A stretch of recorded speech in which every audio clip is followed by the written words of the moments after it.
Hello दोस्तों, नमस्कार। मैं कविता तिवारी अपने YouTube चैनल कविता की रचना से आपका एक बार फिर से हार्दिक स्वागत एवं अभिनंदन करती हूँ। दोस्तों, आज मैं अपनी एक और रचना लेकर आई हूँ जो हमारे एकदम ज्वलंत मुद्दे पर है।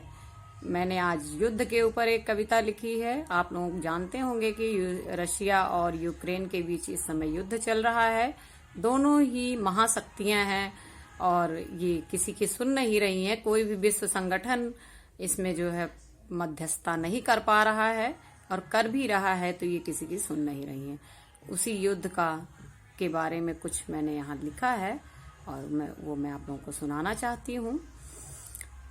युद्ध कविता का शीर्षक है युद्ध। युद्ध का परिणाम हमेशा विनाश ही होता है, चाहे वो कैसा भी युद्ध हो, सही युद्ध हो या गलत युद्ध हो। लेकिन युद्ध का परिणाम मेरा मानना है कि वो गलत ही होता है।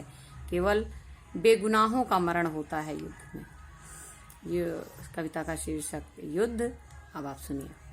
युद्ध छिड़ा है, युद्ध छिड़ा है, मानवता के विरुद्ध छिड़ा है।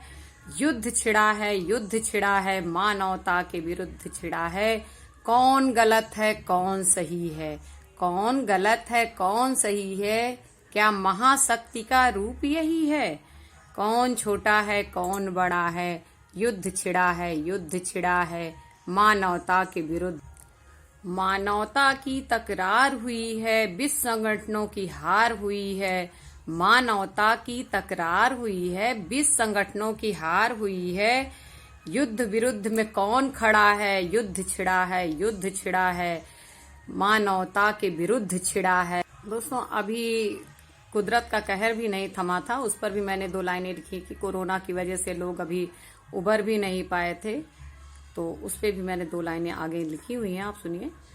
कुदरत का कहर अभी थमा नहीं था, मानव मानवता से जुड़ा नहीं था। कुदरत का कहर अभी थमा नहीं था, मानव मानवता से जुड़ा नहीं था।